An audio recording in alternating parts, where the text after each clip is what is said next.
come on up to bright glory. I'll be praying up there. We gather today to remember the life of our beloved servant of God who went home like a shooting star, and yet her presence remained with us. On this hot summer day in Memphis, Tennessee, these pilgrims have gathered to remember and honor Sister Thea Bowman. Good and gracious God, we thank you for the legacy of our beloved Thea, all that she taught us, and how she brought us in faith. We claim to remember her example. Who was Thea Bowman? What is the story of her life and her enduring legacy? She was a lightning rod. A preacher. A strong, charismatic woman. She loved everybody, and she wanted everybody to treat each other like we are brothers and sisters. She was a profound cultural advocate. You would have found Sister Thea on the streets of Ferguson, in Minneapolis, in Baltimore, in Cincinnati. A fire burned in her. Once she put her hand to the plow, she never looked back. Thea was definitely a prophet. Sometimes prophets are recognized as saints. Thea said that she was going to live until she died, and that she was going to go home like a shooting star.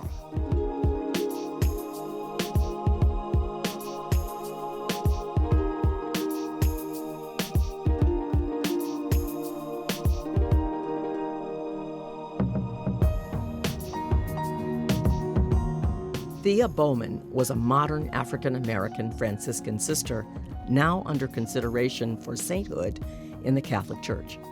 She has joined the ranks of 5 other Black Catholics awaiting sainthood: Pierre Toussaint, Henriette DeLille, Mother Mary Lang, Julia Greeley, and Augustus Tolton.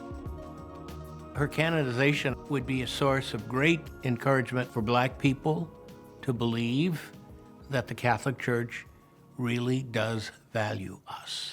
It's an official recognition that persons of African descent can be and are models of holiness. It's a miracle what she did in her life. With the short life she had, that's a miracle enough for me to say she's a saint. Bertha Bowman was born on December 29, 1937, in Yazoo City, Mississippi, the only child of a respectable Black middle-class family.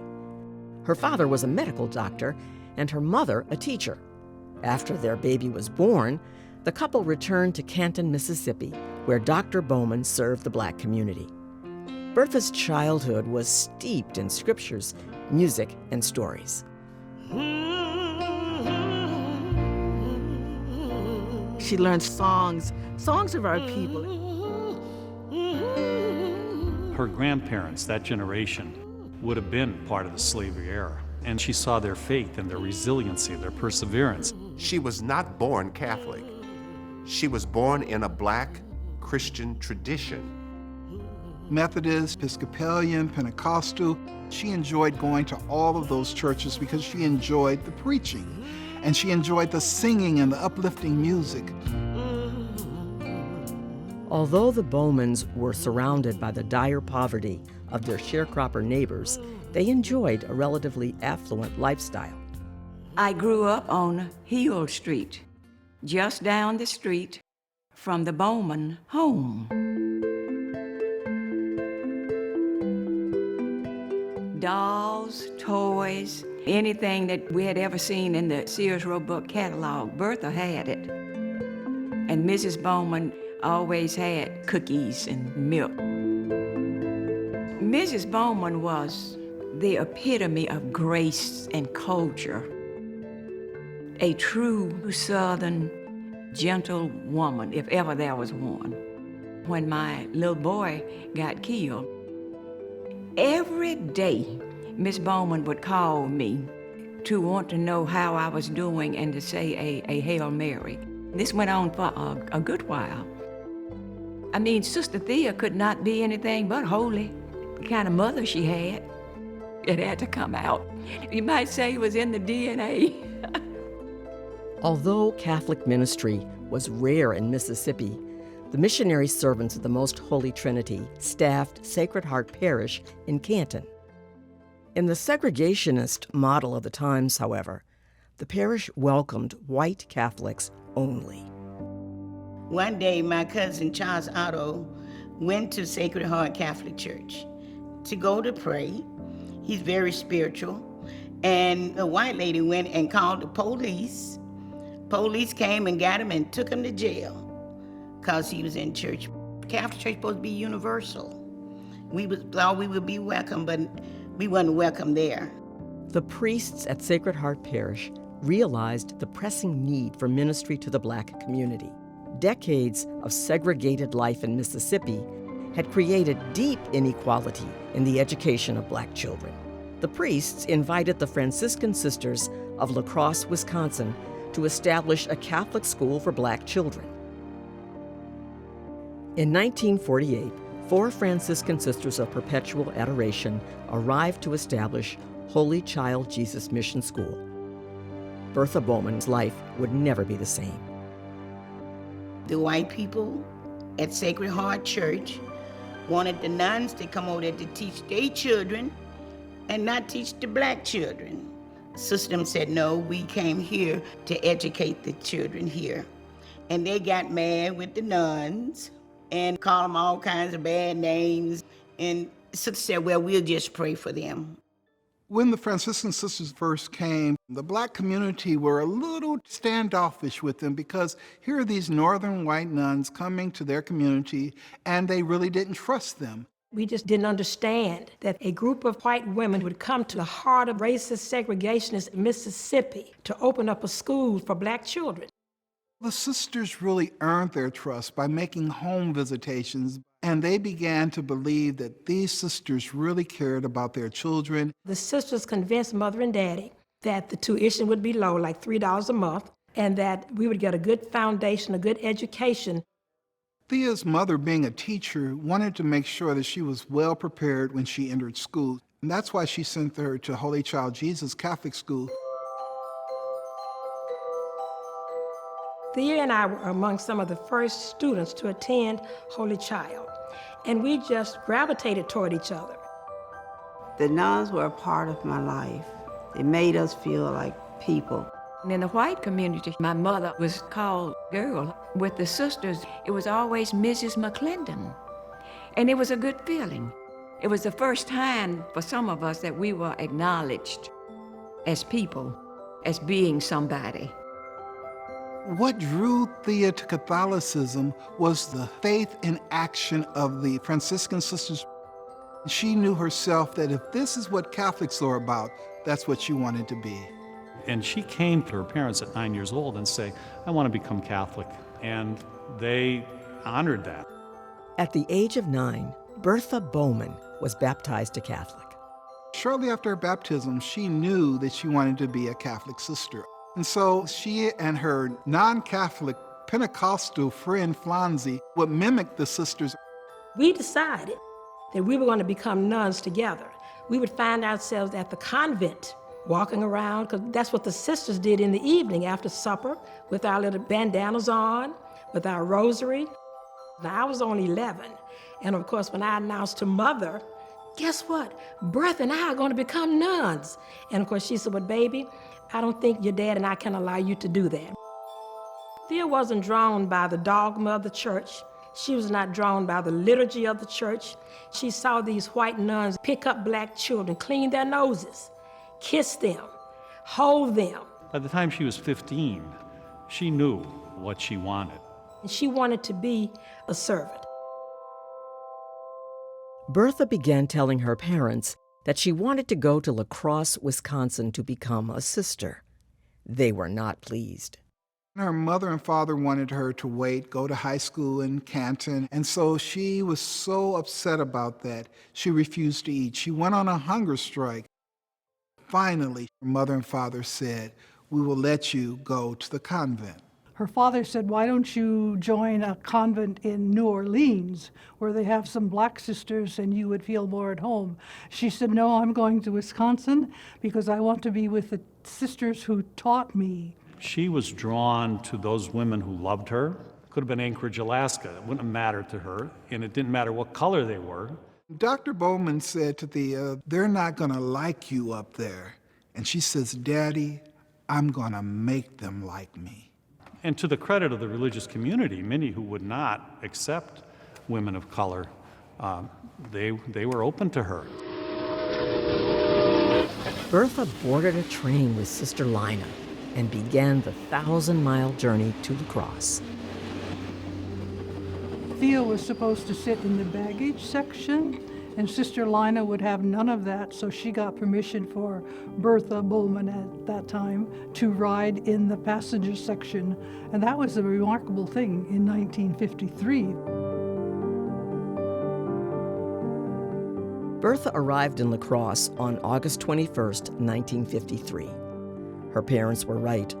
There would be a long road of assimilation ahead for her as the only African-American member of this all-white, northern, predominantly German-Irish community.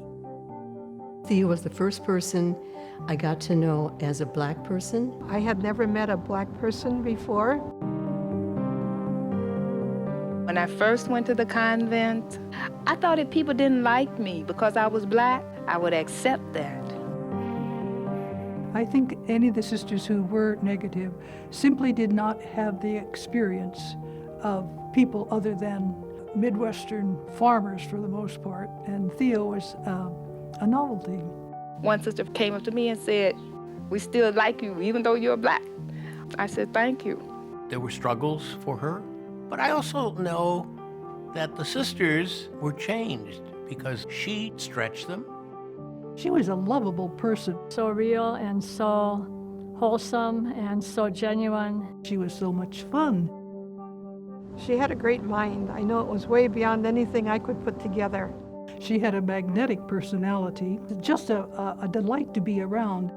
But much of Bertha's expansive personality, sense of humor, spontaneity, and cultural expression would be repressed as she began her transformation into a proper Franciscan sister of the 1950s.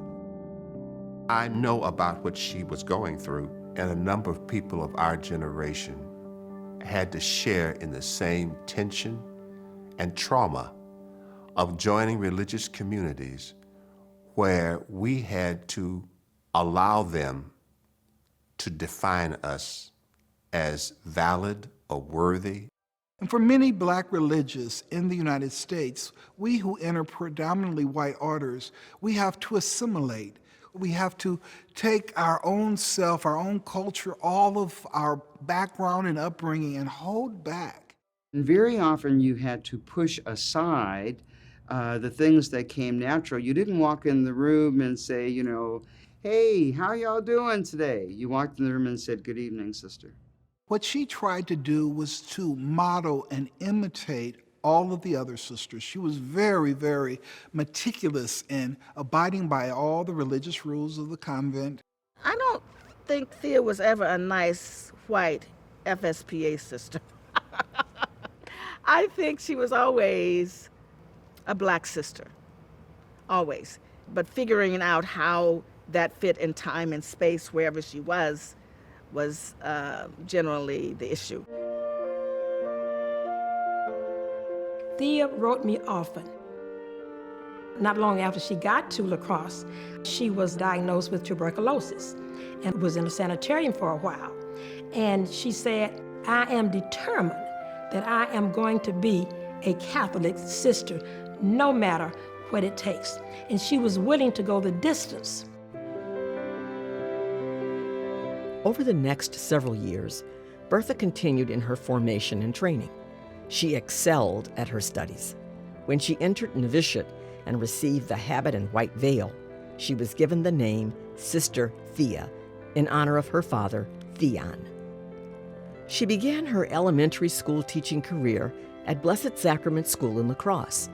In 1961, after only 2 years there, Sister Thea, 23 years old, received a surprise assignment: home to Canton, Mississippi, to teach at Holy Child Jesus School. Thea was delighted. She arrived ready to challenge, inspire, and support her students first in elementary grades and later in high school. Sister Thea was a teacher that knew her students. She knew how to teach us. She wanted us to grow. She wanted us to be somebody. She would always tell us, you are somebody's child, you God's child. Sister Thea, gifted with an incredible voice and a love for the music of the Black tradition, decided to form a school choir.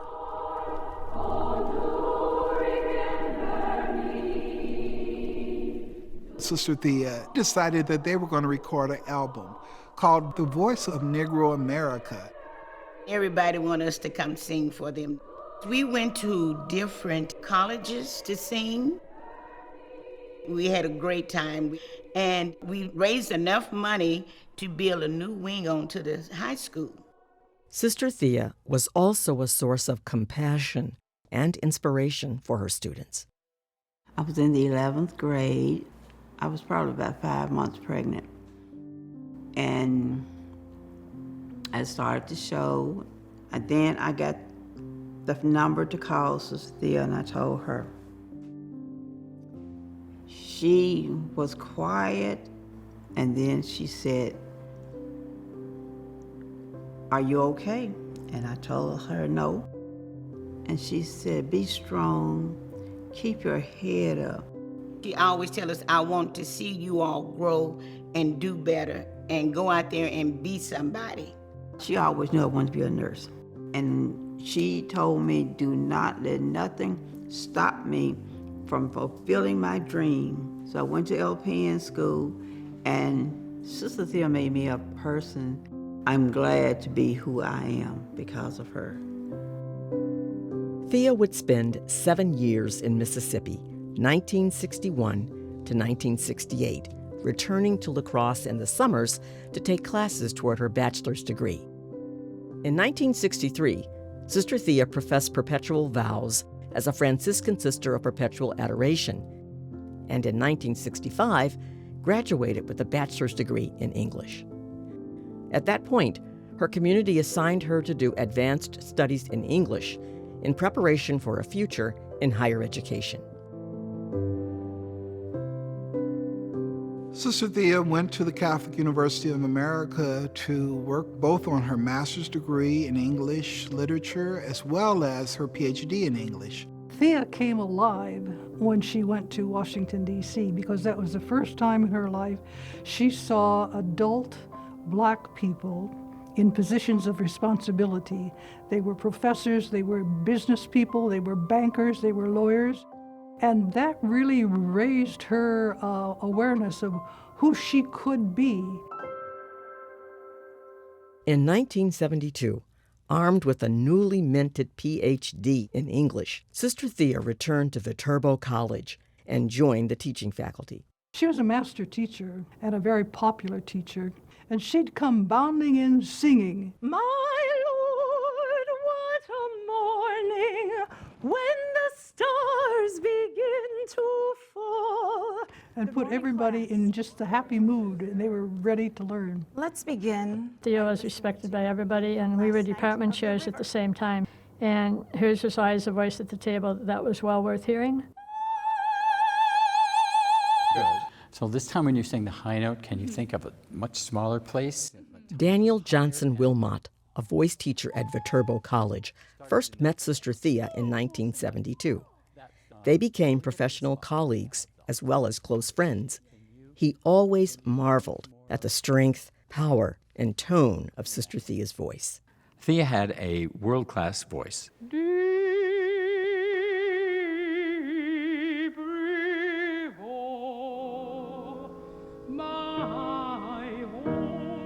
She could have performed in art song or opera had that been something that she wanted to do.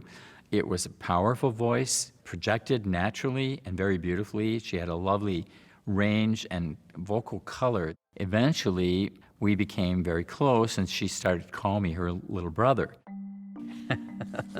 So I referred to myself as being the white sheep of the family, you see. She told me one time that some of the nuns were getting a little bit gossipy about the fact that she was sitting out in the car with this young gentleman. And sometimes she said, no, let's just sit here a little bit longer. It'll give them a little more ammunition. So there was never anything to it. And I guess we were both flattered that people thought there might be. If there was anything that everybody knew about Sister Thea, it was that she was Sister Thea. Thea was not the person who had the boyfriend or the girlfriend on the side.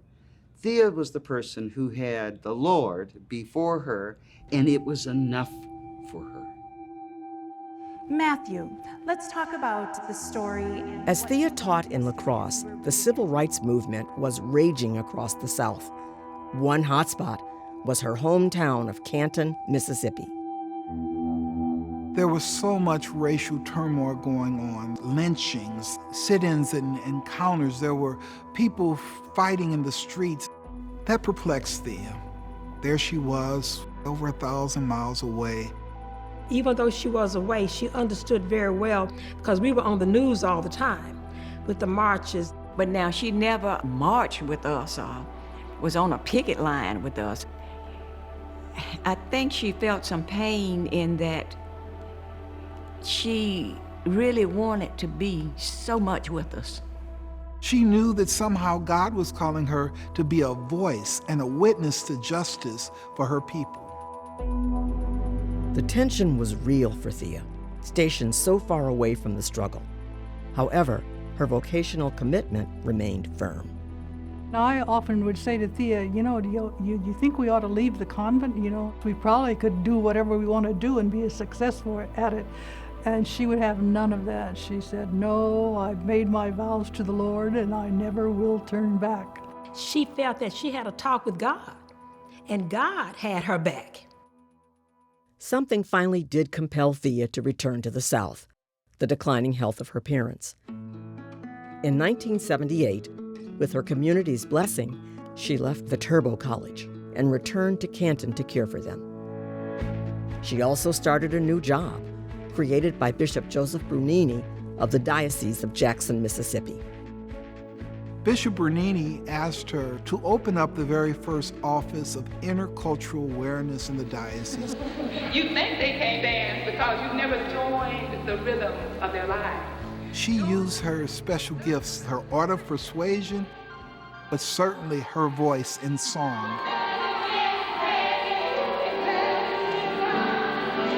Thea knew how to bring people together.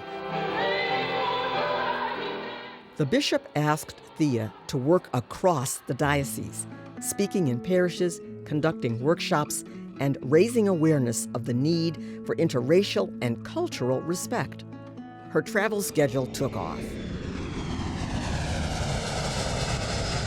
Sister Thea needed someone to help her with her parents. She asked me if I would come help take care of them, and I told her I would. I did it for about, I think, 2 years. In 1983, Thea celebrated her 25th Jubilee of religious profession at the Mother House in La Crosse, Wisconsin. For this solemn occasion, she wore the usual black habit. A few weeks later, she celebrated her Jubilee again in Mississippi. It was a transformative moment in terms of Thea's clothing. She had written me to let me know she was coming to visit us. When Thea opened the door, I see this tall, statuesque woman standing with a dashiki, some sandals, and an afro. I did a double take. I said, Bertha, what happened to you? What happened? She said, girl, them petticoats were just too hot.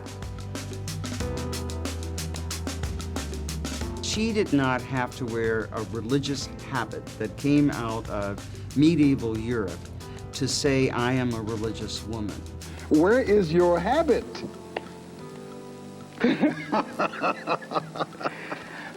My congregation has a simple sentence in guidelines that says that the dress of the Franciscan Sisters of Perpetual Adoration shall be simple, modest, and appropriate, that the sisters wear the medal of the Blessed Sacrament in the ring.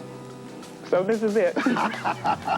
People gave her the African gowns. Thea didn't go out and buy much of anything.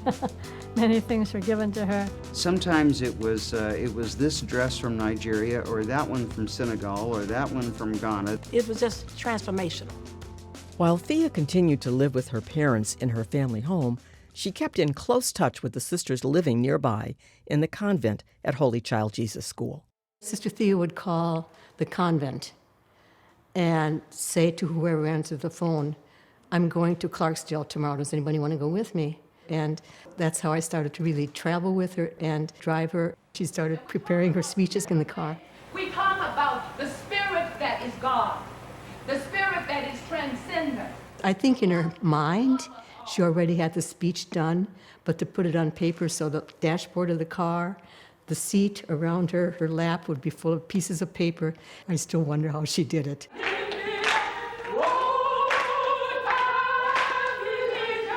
Whenever she went to give a talk, Thea did not just give a stoic lecture. She made participants of all of her audience and engaging them in song and in storytelling and in dance and in expression.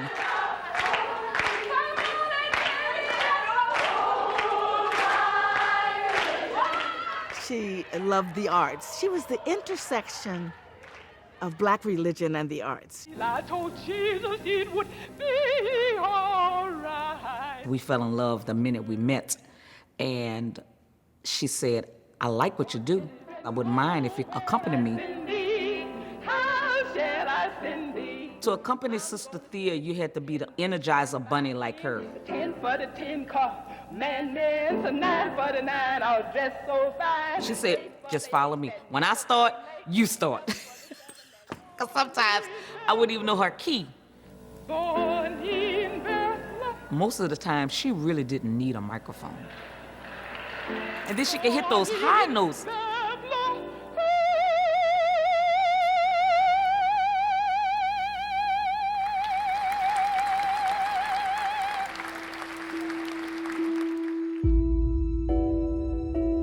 "1984 proved to be a devastating year for Thea.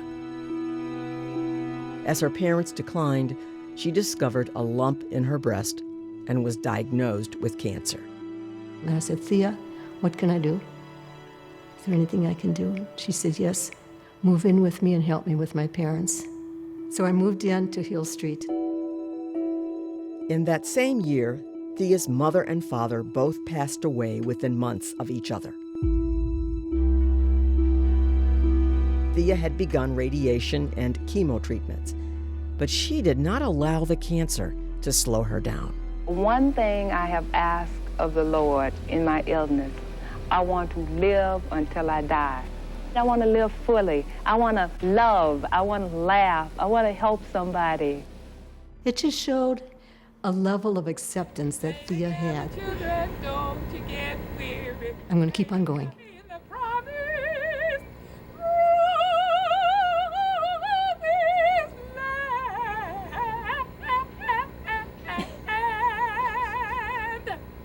When Bishop Bernini hired Thea, he thought that he was going to have Thea to himself.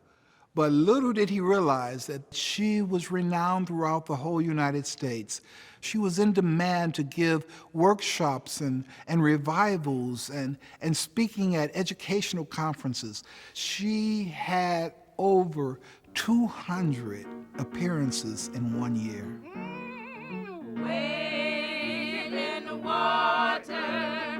In addition to her diocesan and national work, Thea also recorded an album of spirituals, collaborated on creating a hymnal for Black Catholic liturgical music, and taught summer classes for those doing ministry among Black Catholics. The Institute for Black Catholic Studies was founded in 1980 at Xavier University of Louisiana in New Orleans. Sister Thea came in 1982 to teach. She was the first female Black teacher that I had a PhD. She brought the best out of you, whether you wanted it or not. I know I didn't have that kind of push in the seminary. If you don't get our attention from the get-go, you've lost us. Thea's preaching classes in particular upended typical Catholic seminary training. Thea, an unordained Black woman, taught priests, both white and Black, how to improve their preaching. Done made my vows She awakened within me a sense of what it meant to preach the word as a black person. Remember last Sunday's gospel? Those that were at church last Sunday. Jesus, his neighborhood rejected him. I don't think Thea was interested in wanting to be an ordained priest. I think she wanted to be respected as a religious leader, but she stayed in her lane. I'm called to teach. I'm called to worship and praise. I'm not called to go in church and sit there like a lump on a log. She knew that there was an official rule in the church that said that women can't preach. And so she would say, I don't preach. There are avenues for me to proclaim the word, regardless of institutional structures. You don't have to call it preaching. If that gets in the way, don't call it preaching. Do what you can do as opposed to being angry. Don't stop. Don't say, I am nobody because they don't recognize me. As the scripture says, shake the dust off your feet and move on.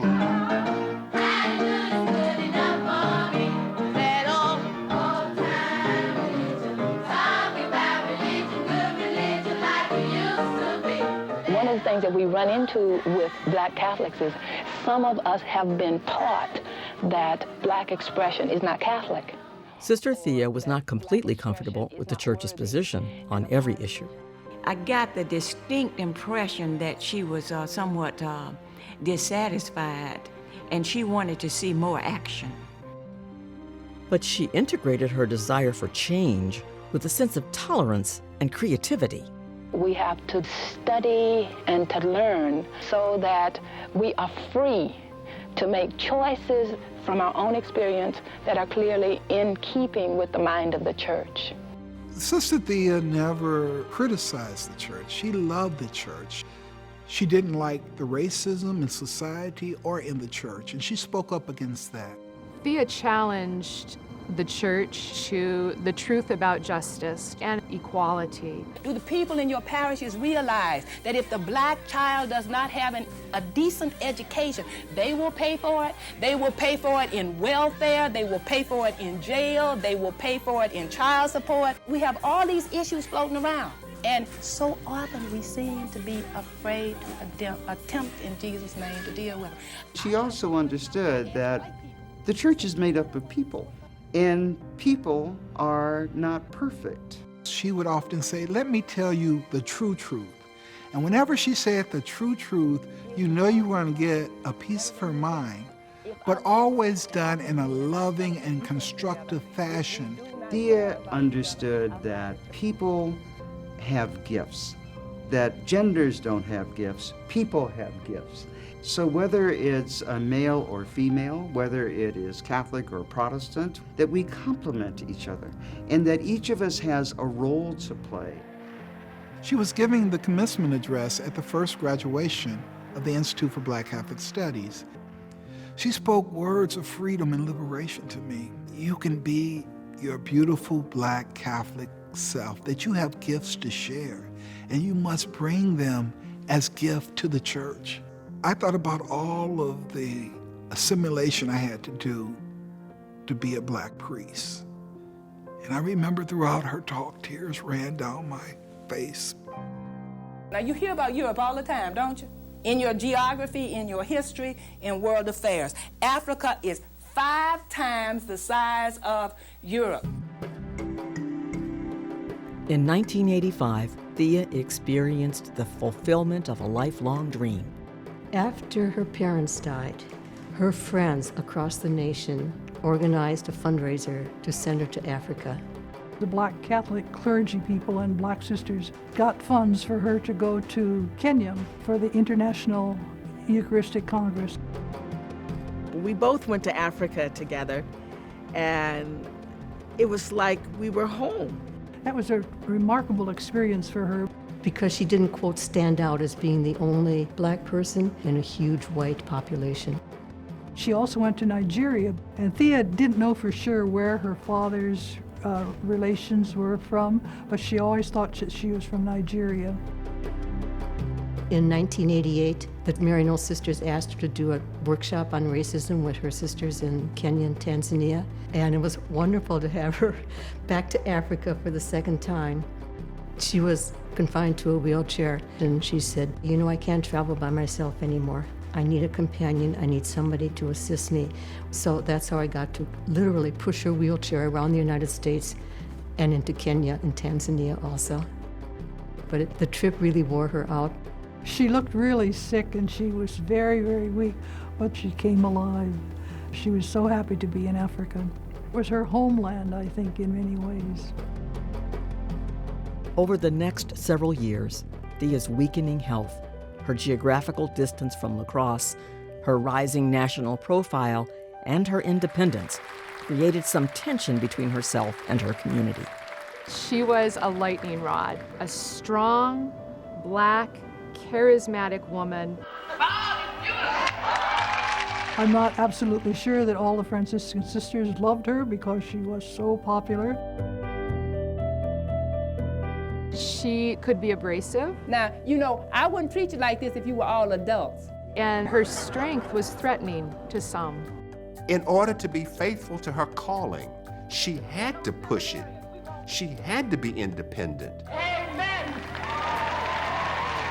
She spoke what she believed to be the truth, and she spoke it loudly. We need to teach our children how to get high on home, on family. At the same time that women, and black women in particular, in our society are condemned for being strong and for being loud. She lived with all of that, but she loved her vocation.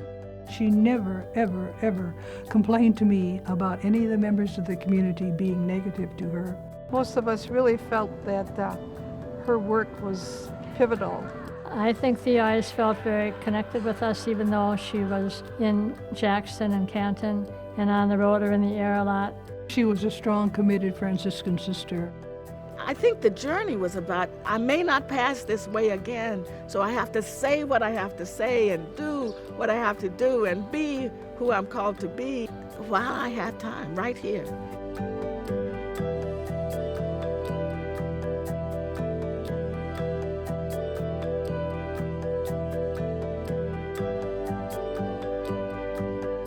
As Thea's national profile rose, interest in her life and message attracted attention from media personalities. She appeared on the CBS program 60 Minutes. Mike Wallace met his match when he met Thea Bowman. Sister Thea said that when I teach children, I want them to know that black is beautiful. And she says, I take them and I say, take your finger and point to yourself and say, black is beautiful. She says, I wonder if Mike Wallace can say black is beautiful. And Mike Wallace tried to avoid that question. And she says, I still didn't hear Mike Wallace say black is beautiful, though. Black is beautiful. Amen. Millions of people saw the segment. It was so popular that phones rang off the hook at the CBS headquarters, and Mr. Harry Belafonte saw the segment, and he knew that he wanted to do a biopic on her life. And so he began negotiation with Sister Thea and her community in order to have her life put on the big screen. And he had decided that Whoopi Goldberg would be a perfect Thea Bowman. Thea did go out to California, you know. Whoopi met Thea at her hotel to drive her over to Harry Belafonte's house. And there was this orange car out at the curb, and Thea said, what an ugly car. And Whoopi said, well, it's a Porsche. And Thea said, what an ugly car. And they drove off in that Porsche. The movie was never made because in their estimation, Thea's life was not tantalizing or sensational enough. Thea's life was lived for the Lord. And if that wasn't enough to sell movie tickets, well, it was their loss. Sister Thea, weak from her cancer, presented the most significant address of her life in June 1989 to a gathering of all the bishops of the United States at Seton Hall University. Without further ado, we welcome and we are very joyful to have Sister Thea Bowman. I think it was within a year and a half of her death and you could see it in her face. It's almost like she put the pain aside on her wheelchair and said, I'm going to do what God is telling me to do. Sister Thea was asked to address the bishops on what it meant to be Black and Catholic. I was there. I was a member of the Conference of Bishops. She was very comfortable with the bishop. If there was any person in that room that was not intimidated, it was Thea Bowman. What does it mean to be Black in the church and society? I want to tell you about the church. Sometimes I feel She began singing, "Sometimes I Feel Like a Motherless Child." like a motherless child.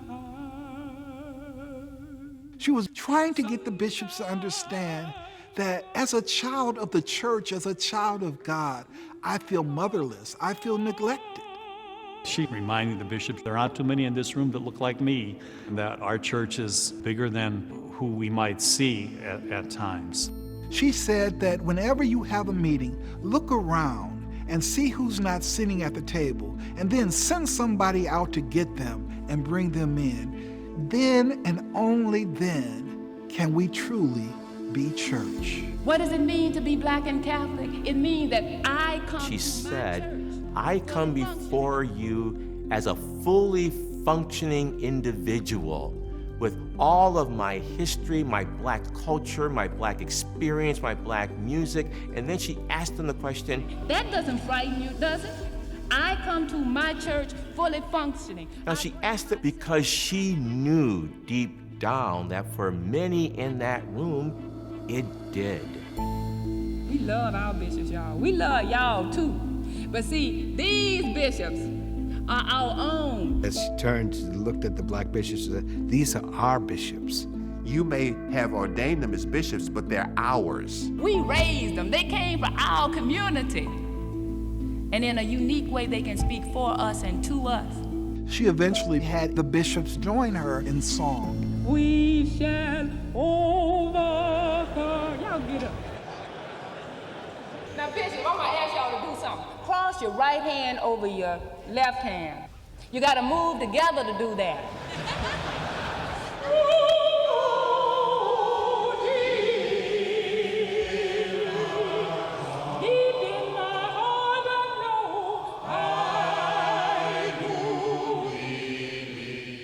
There wasn't one bishop that refused to stand or did not sing. I like to think that that was probably her first miracle. Well, there's reason to believe that. To get the American bishops singing in unison, she loosened us up. And that's a big task for the American episcopacy.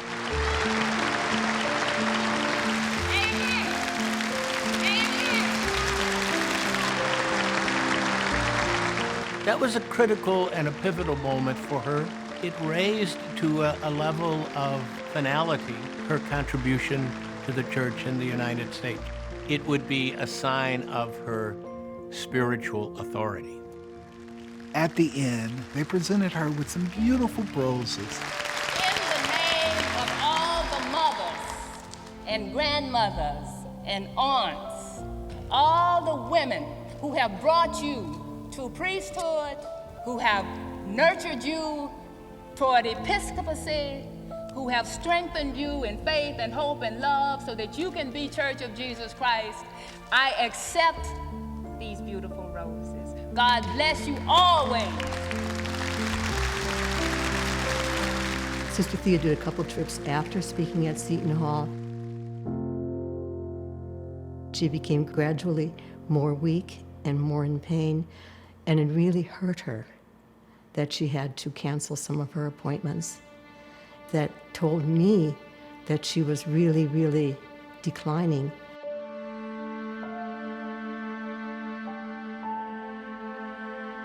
As friends and colleagues recognized Thea's impending death, many made a pilgrimage to Canton to say goodbye to her, still living in the Bowman family house on Hill Street. A steady stream of visitors, and always so welcoming to whoever came. Thea had reached a point where she could not teach. She was homebound. And so the Institute decided on, for a July 4th weekend, we would all go to her in Canton. She came from her bed to the church to meet the students. She looked very, very frail and affected, You want to see the hickey marks? with a figure on her neck where they would put the radiation. I'm showing them all. X marks the spot. As I look at the faces, I just see so many people that I love, and I see so many people to whom I'm indebted. And all I want to say is thank you. And she started singing, Don't break my heart, Lord. with tears all over that building, because she was giving us her farewell blessing.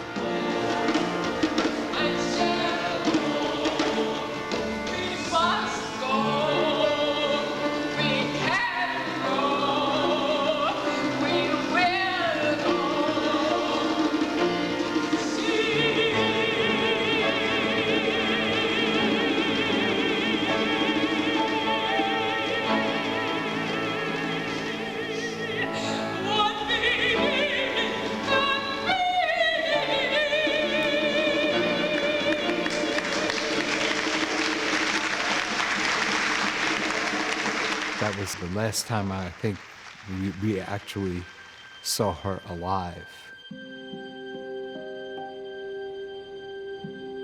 I just want to say goodbye. It's been good to know you.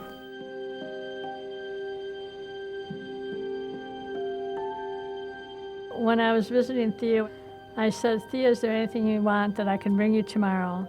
And Thea said, oh, I would love a chocolate shake, but don't let Dorothy know because I'm not supposed to have it. And so I never did tell Dorothy, but I brought the milkshake. I said, Thea, obviously you're going to get to heaven before I do, so save a seat for me. She said, I ain't going to save no seat for you. She said, you didn't need no seat down here. I don't know why you're going to need one up there.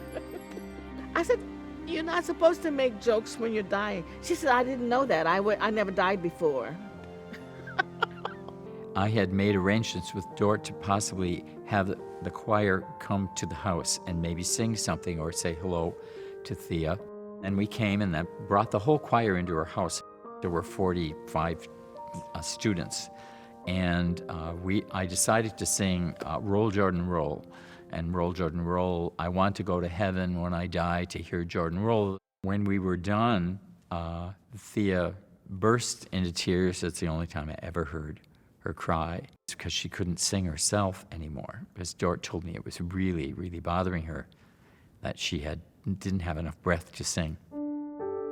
2 weeks before she died, I went to visit Thea. She was coming out of the bathroom, walking very, very slowly, and I was almost in tears. And I said to her, I said, Thea, I wish that I could take your pain away for just one day. And she stopped. And she said, Flonzie, you don't want no part of this. And a tear ran down both of our faces. And I hugged her because I didn't think that I would see her alive again.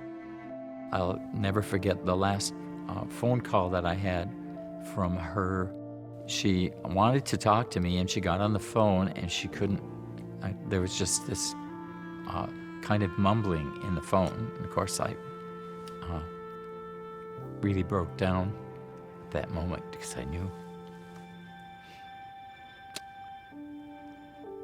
I knew that would be it for her, and for me, not being able to see her again.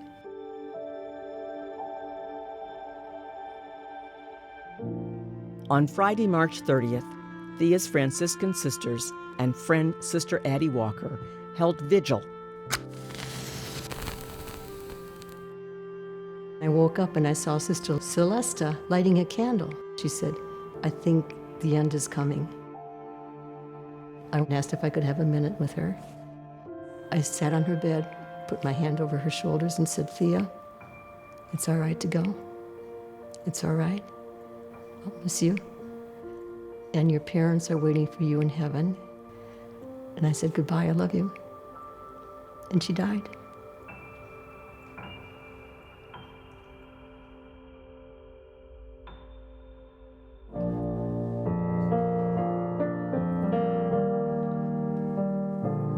A memorial service was held at Holy Child Jesus Church in Canton.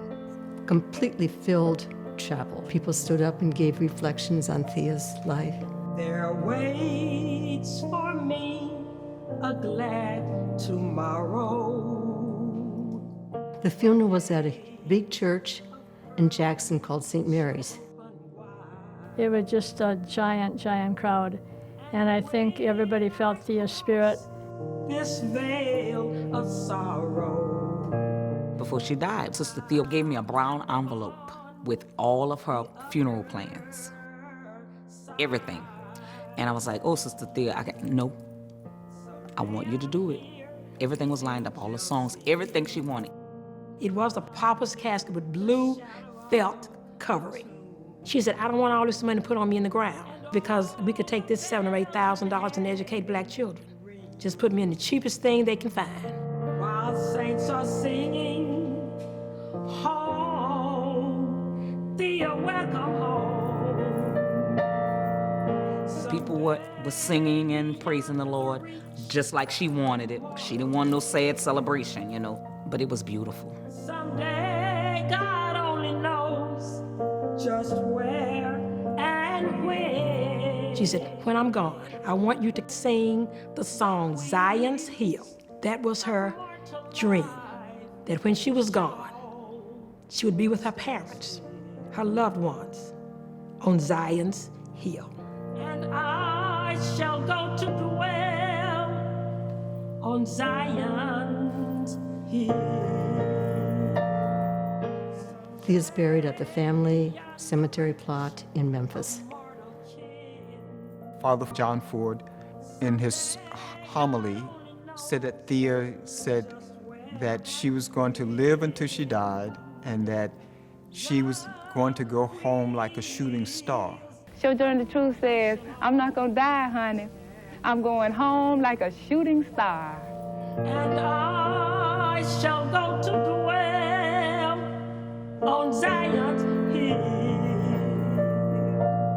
I remember looking down at Sister Thea in her coffin and saying, who's going to lead?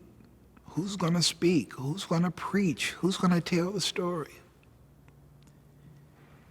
And in her own special way, I heard in my spirit, you have to. You and countless others. Sister Thea died long before the Black Lives Matter movement began, but her influence is clearly felt. I think if Thea were alive, she'd say, I'm one of the mothers of Black Lives Matter. She would say, the slogan is new, the reality has always been there. She would be righteously angry, for sure. I'm not saying she would be out there leading marches, but I don't see how Thea could have sat quietly behind the scenes. The riots and things on television, I can't see Thea being involved in a riot. Violence was never in her vocabulary. She would have been calming people down. She'd probably get the microphone and sing a song because her gift was to take the oldest sounds of black liberation and invest those sounds in the generation in front of her. It's the wrong question to ask ourselves, what would Sister Thea be doing? We need to look and say, what is she doing? Through those who were blessed to have her as a teacher. She said, I'm a Franciscan sister. I want to be an instrument of peace. I want to be an instrument of hope. I want to be an instrument of faith and joy.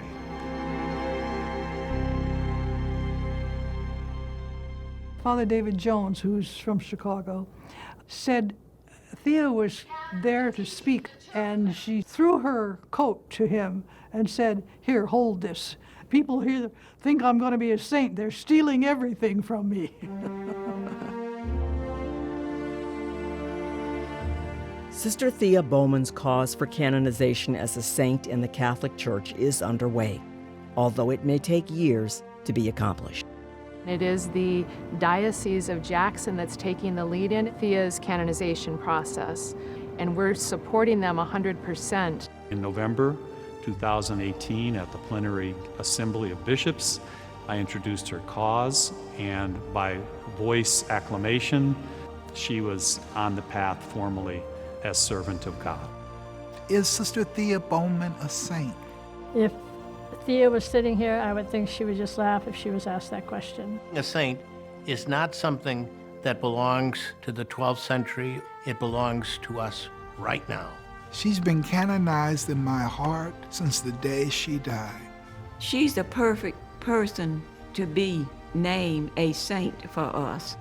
We'll raise the roof up in celebration, absolutely celebrating Saint Thea Bowman. I say what I want on my tombstone is, she tried.